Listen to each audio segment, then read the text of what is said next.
Good morning, ladies and gentlemen. Eddie Marcus here again. I'm here this morning and I'm thinking about why isn't there something positive that I can report to you on today? That when I think about it, the thing that I find most prominent are the same things that were happening yesterday. Nothing has changed for the better. Someone made a few dollars more, got a little bit richer, and they were already rich. Somebody else got a little bit poor, and many of them were already poor. And I'm thinking about what is it that I can say today. And I'm thinking about the things that I have said. And is there anything that's new that I can say? And the answer is there's nothing new. And then I'm thinking about how it's so simple to get certain messages out. When I think about this man who has done so much evil in this country, who has the audacity to stand up and invite the American people to overlook all of the evil that he's done.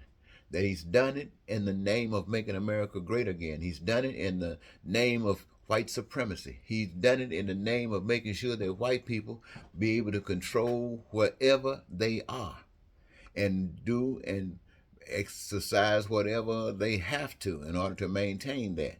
And I'm looking at the rest of the people of society who agrees with it, whether they don't agree with it or not, they go along with it. And it just blows my mind.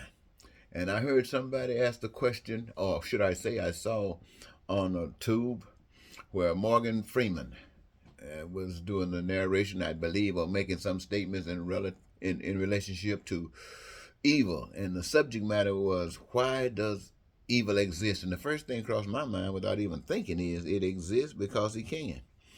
It exists because it can. I think Murphy said something like that, right? Anything that can go bad will go bad, and probably when you at least want it to happen. But that's the reality. You think about it can happen because you got choice. You got choice to do this or to do that.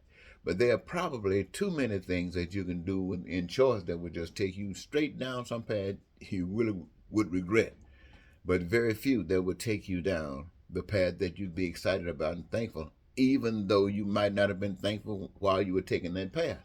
They call it straight and narrow. They call it being directed by that spirit that is within you, as opposed to all of those different things that's coming from the outside of you, guiding you this way and that way, north, east, south, and up and down, and you just flowing because you know nothing like a child and believing like a child this today and something else tomorrow. So when you think about it, you have people who are influencing not just a community, but cities and towns and nations. You'd be surprised at the propaganda that's being passed along to manipulate. Why is it that when a man like Donald Trump, who's done all these evil and stuff, comes on and say, "I want you to consider me for next president of the United States," the people will come out, the media, the ones that you expect to inform you, to keep you abreast of what's going on, will come back out and just repeat some statements that he said. I'm saying this because I heard somebody else say it today. Or do nothing to alarm you about the danger of this man. Now, there are organizations within the community trying to tell you this and tell you that, but the mass media, the one that's telling the same message to everybody, they don't do that. Why? Because there's something going on that we, the people, basic general public, has no idea of what's going on. But I can tell you it's in relationship to the evil that exists on the society. It is in relationship to the choice that has been made that allows America to be America. See, the choice has been made to make man God. In America, white man God. One time in Germany, they had something. In Russia, they got Putin, Ping in China, everywhere. And so the message that I be wanting to say to each of us is that until we can grow up and recognize what's going on around us and make a choice about how we will be directed in our path of life, something that we can live with. And it seems as if everything that's going on usually is something that we can live with. The plan has been to divide us in every kind of way. When even to the day I can look and see where the plan is to split men and women up. It started a long time ago with black people, give the women a job and had a man sitting on the sideline so the women can have the power. And the man get frustrated, the family get frustrated, they split up, and that what destroys what could have been something that was positive and beautiful. But it's even here today. Even here today, in fact, they're trying to, it's not just black people now, it's human beings. You got AI, you got the artificial intelligence to come in to replace people. Now they can be free to just enjoy the world, flying and shipping and going. But no, the plan is to get rid of you because they don't want you. Who's they? They are the ones that made the choice that says this is the world we want to live in. This is the hell we design. This is the one that is opposite the heavenly things that have been prepared for you. Yes, not only that, they want to make sure that they've come up with these replacements now where men can buy a woman artificial intelligence, a woman can buy a man artificial intelligence. They are just do whatever you want them to do, and that could be anything. You don't have to worry about missing women, men missing men, men missing women, women missing men, because they got all the toys in the world. You can imagine anything to just keep them divided, nothing to bring us close together, nothing to harmonize us. I ask you this: if you flip through the media source, mass or social, how many people you think you're going to find talking about bringing the world together? How many people, how many organizations, how many groups, or how many broadcasts do you think you're going to find people talking about putting everybody to work? I'm not talking about just talking, we're going to have full employment. I'm not talking about that junk. I'm talking about meaning it, have a plan, and not just saying it, but can show you how it will be done. How many people are you hearing about that's telling you that everybody can be housed, no one homeless? Everybody can have food and shelter, clothing. Anybody telling you that today? Anybody telling you that education can be made possible, extended to everybody? Everybody. And that all of these things can be done free? Anybody out there telling you that you can have health care from the womb to the tomb?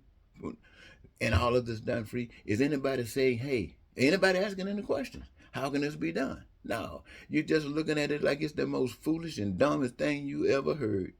Yes, you are looking at it just like that because you have bought into the lie that this old world is led by the Satan that's maintaining to keep you ignorant about God's blessings for you, the basic human rights for all people, is the only thing that's going on. And people like me, job is to come out and tell you that there is a power you can't see. You don't see who made the earth, but it's here. You know darn well a man didn't make it. The flowers, the trees, the seas, you know man didn't have anything to do with that, but it's here. And you think it's just here for whoever is bad enough and can lie enough and is dirty and mean and evil enough can take it from other folks is the one that should be in power. That's what's going on. But there'll come a time, my friends. They said there was a flood. I don't know. Said it wiped most all the people off the earth. I don't know. But there is a tsunami that we are familiar with, and it did a whole bunch of stuff to property. Didn't matter whether it were buildings or cars or trains or planes. It didn't matter if it were people. It didn't matter if it was land. It just came over and showed who was boss. And it weren't people. They were being overwhelmed at every point. And it didn't happen in just one place. It happens all over. That's to give you a message, ladies and gentlemen. You know, these things will come, but will you be prepared? Well, were they prepared? No, they were not prepared. And if it comes and happen to you at the least time you expect it to happen, you will not be prepared. Why? Because you're too busy running around here trying to stay a child as opposed to growing up, maturing, being one of responsibility, insight, action. Well, anyway, you're not going to hear anybody say what I just shared with you. Because here again, this message to you probably sounds just as stupid as that stuff that woman on the news, what she in the House of Representatives, Miss Green. This what I'm telling you about peace and prosperity probably sounds just as stupid as that stuff she talks about. Hers is stupid. Why? Because it doesn't bring people together. It didn't do anything but split you up. What I'm speaking to you about is demanding that you come together, because the heaven that you look for is dependent upon the process, and that process involves all of us participating for the positivity of it. Well, I think I better stop now. I don't want to go 10 minutes. I'll talk with you later, ladies and gentlemen, probably today. Until next time, Eddie Marcus saying goodbye for now.